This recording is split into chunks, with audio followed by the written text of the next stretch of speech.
Tomorrow on Speed Channel, don't miss the ARCA RE/MAX Series Discount Auto Parts 200. Always one of the more exciting events here at Daytona and Speed Week. 18-year-old Chase Montgomery will start on the pole, leading a field of talented drivers to the green flag. It promises 200 miles of ARCA RE/MAX Series action. That's tomorrow, 11 a.m. Eastern, here on the Speed Channel. And trust me, that's action with a capital A-C-T-I-O-N. I think I'll come back for that one.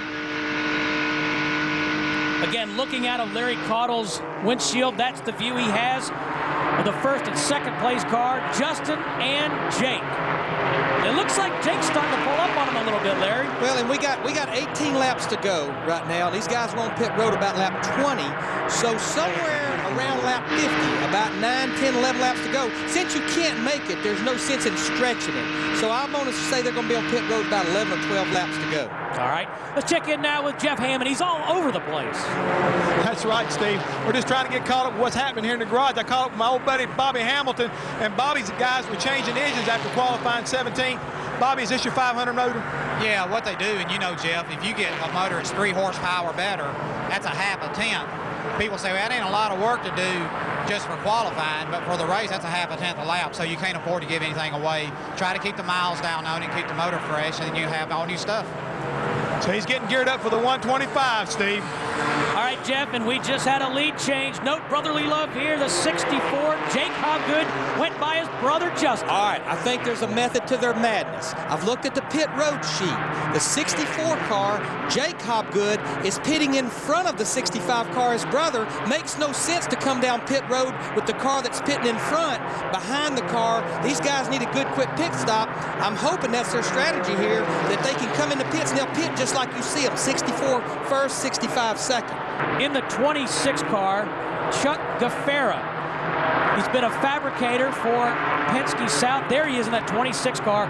Fabricator for the last 5 years. And Larry, he just quit his job so he could go race. Wanted to go racing. He's a graduate from Penn State, graduated in 1992, a mechanical engineer. And this team he's driving for, Hyatt Motorsports, they build their own chassis. Every car in the field has rack and pinion steering. They have a regular steering box, and I believe we've got the leaders coming to pit road right now. Indeed they are. And we've got 2 spinning on pit road through the trioval. Caution is on the pit road. Now, if I'm the leaders, I'm going to still go ahead and stop and get my fuel. I'm going to still stop and get my fuel.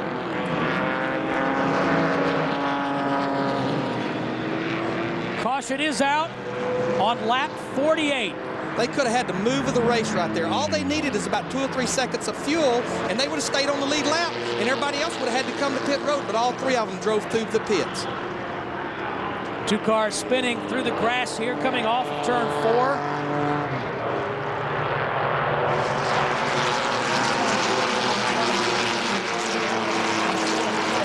See the 66 car. We've got a new leader because he stayed out on the racetrack, Robert Huffman. He's leading the race right now. That was Mike Gaines of the 66. Let's look at the replay, Larry. All right, this was calls coming to pit road. They did not use hand signals. You've got the 16 car there of Stephen Christian. There you see Robert Huffman, the 37 car. This happened right there on top of him. He was running in 4th place. It's all about not using hand signals, running these kind of speeds, telling them I'm coming to pit road. Mike Gaines in the 66, the oldest driver in the field, 62 years old. We actually had a scoring problem. Actually, David Hutto in the 97 car, since Robert Huffman came down pit road, he's actually leading the race right here. Here he is in the 97 car.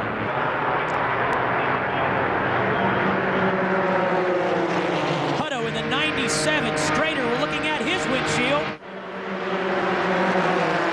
Laps to go. Robert Huffman, what he'll do out there, he'll actually back off the throttle just a little bit to let those guys not get such a run, but they got to run on the bottom of the racetrack. Look at these cars dancing around right there in turn 1 and 2. Larry, let's talk about experience at Daytona. Huffman, a 4-time series champion and a 2-time winner here. I can't talk about it. Look at these guys. They're 5 wide down the backstretch. Oh, no. Touch, trouble. The 31 car comes around. Zach Brewer.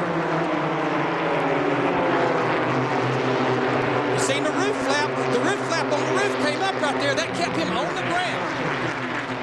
Caution comes out. Caution comes out on lap 56. The 37 car, Robert Huffman, I believe he's got a left rear tire rubbing.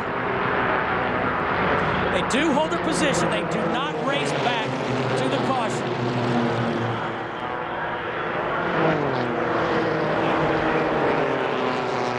You knew it was going to happen. You just didn't know where and when. And Larry, we should mention here, in fact, we might have mentioned it earlier, but remind the viewers at home, the fans, this is a green-white checker finish. And that's a good rule. That's a good rule for the fans. Now, this is coming down the backstretch right here. They're dicing and slicing right here, 4 wide. 31. Looks like he got into the side of the 97, David Hutto. But look at that roof flap come up right there. That's killing the speed of the car right there. That's what it's designed to do. And that keeps the car on the ground, right, Larry? And he's going to hit this guardrail right there. Still a pretty hard impact, but looks like he's going to walk away okay. There he is. Oh, that's a great sign. Zach Brewer, you see a career. he's happy to be here. No, maybe he might have been gesturing to somebody else on the racetrack. I would say so, and I'd say it wasn't pulling for him. No. He'll take a mandatory ride to the Infield Care Center. Zach Brewer, 22 years old, out of Winston-Salem, North Carolina. Tough break. Now here's the action on the backstretch. There you see the 31 car. Zach Brewer moved up, gets sideways there. So lucky a car that was coming behind him didn't get into him. A lot of speed right here. You don't realize how fast he's running right there, but the roof flap continues to keep him on the ground. We're on board Cam Strader's car right now. Another look at the incident. I've got to be honest with you, Larry. It looked like the 31 moved up into the 97. The 97 car definitely got just a little bit sideways right there. That's what Larry Caudill saw, and he never lifted. He knew there was 2 laps to go. Oh, he just kept it to the mat. Tight nose belts, Larry. Here we go. 2 laps up to the driver and the spotter. Green flag. 2 laps to go. See Robert Huffman down below that yellow line right there trying to get a run on him. 4-car Eric Wilson. He's going to make it 3 wide into turn 1. Got a good run up there. Robert Huffman makes the pass going into turn 1. Wilson tried to make his move to the outside. And he gets by Brandon Ward. See the 97 car, David Hutto at the bottom of the screen right there. Now we're 4 wide down the backstretch. Guys, this didn't work last time. Coming to the white flag. Robert Huffman won this race 2 years ago. He won here at Daytona last July. Caudill, the veteran, in the 07.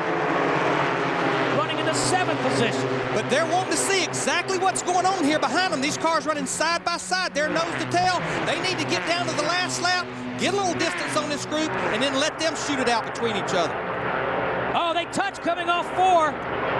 There you see Cam Strader in the orange car right there on the high side, 3 wide. Somebody's got to give, guys. Hutto in the 97. The white flag is out. Robert Huffman from Claremont, North Carolina, 3 wide down the front stretch. If they ever get a chance, they need to get lined up, but they know they're racing coming to the checker flag right here. 3 cars getting a little bit of run right there. Look how fast they've closed up on those 2 cars right there. There you see that left rear tire still smoking on the 37 car. It happened under that caution a while ago. Robert Huffman in a Toyota Celica into turn 3. Cam Strader in a 6 car to the high side. They're going to be side by side for second right here. Larry, he got a great run coming off 3. He's got a little bit of help from the 97 car. Robert Huffman's going to move to the high side. They touch. Hang on, boys. Wilson in the white car. Here comes Robert Huffman. He'll win the Daytona USA 150. Wow. I'm not sure he's finished second. Oh, man. Here's his wife, Ashley. Woo! How's that to start the Speedway? Boy, we started off softly. All right, Robert Huffman wins the Daytona USA 150, the first race of the NASCAR Goodies Dash Series season and the first race of Speedweek's 2002.